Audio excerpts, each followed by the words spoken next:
What's up, everybody? Chester ARP Church Devotional Podcast. Thanks for being with us. We're just reading through the book of Proverbs. We're in verse 20 this morning of chapter 1, Proverbs chapter 1, verse 20, and this is what we read. Wisdom cries aloud in the street. In the market she raises her voice. At the head of the noisy street she cries out. At the entrance of the city gate she speaks. How long, O simple ones, will you love being simple? How long will scoffers delight in their scoffing and fools hate knowledge? If you turn at my reproof, behold, I will pour out my spirit to you. I will make my words known to you. Because I have called and you refuse to listen, have stretched out my hand and no one has heeded.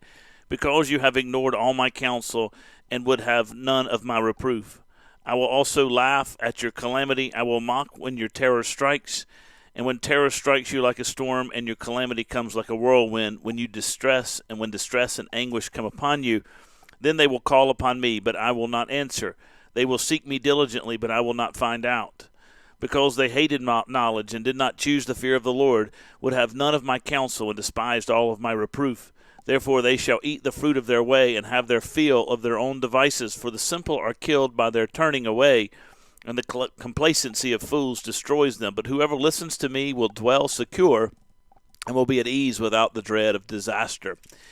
One of the things that you notice throughout the book of Proverbs, I don't know why I said Hebrews, but the book of Proverbs is that wisdom is set up as a woman calling for the attention of men.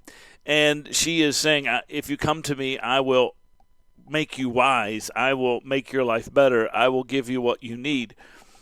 She is set up as a beautiful woman, a woman who has tremendous skill and a wonderful blessing to those who would embrace her and follow her. On the flip side, foolishness is set up as an enticer to sinners, to bring sinners, a tempter or a temptress. And so this is kind of language that we read throughout the entirety of the Bible, but certainly what we see here in the book of Proverbs kind of mimics what we see in the book of Revelation. There is the bride of Christ that's calling people to faith in him, and the church is a demonstration of that bride, and that beautiful bride living in holiness and righteousness because Christ has purified her. And then you have the harlot of Babylon, the world, that is opposed to the church, opposed to the way of the Lord. In a very similar way, you read that in the book of Proverbs. It's not surprising that Solomon would think like that, but that's the way the world has, or that's the way the book prescribes it. And so in this particular section, verses 20 through verse 33 of chapter 1, we have this wisdom, this woman calling in the street, in the marketplaces, raising her voice. At the head of noisy streets, she cries out. At the entrance of the city gate, she speaks.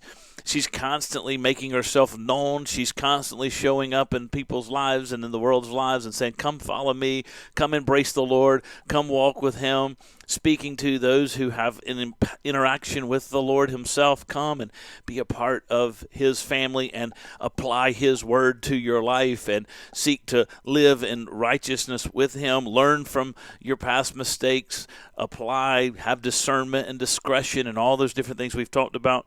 And she is crying out in the street, but yet the simple ones of the world refuse to love her. How long, O simple ones, will you love being simple? How long will you scoffers delight in their scoffing and fools hate knowledge? How long will you do that? How long?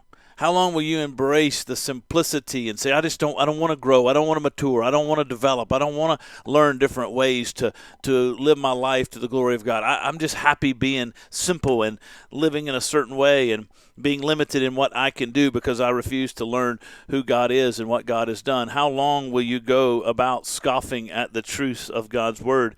How long will you refuse to listen to my wisdom? How long will you refuse to take the hand that I have extended to you? How long will you refuse my counsel? How long will you refuse my reproof? How long will you do all those things and then deal with the consequences that come with rejecting my wisdom, with rejecting my counsel, with rejecting my lead? And you're going to deal with the consequences. You're going to reap what you sow. You hate knowledge. You chose not the fear of the Lord. You had none of my counsel. You despised my reproof. There you will eat the fruit of your way.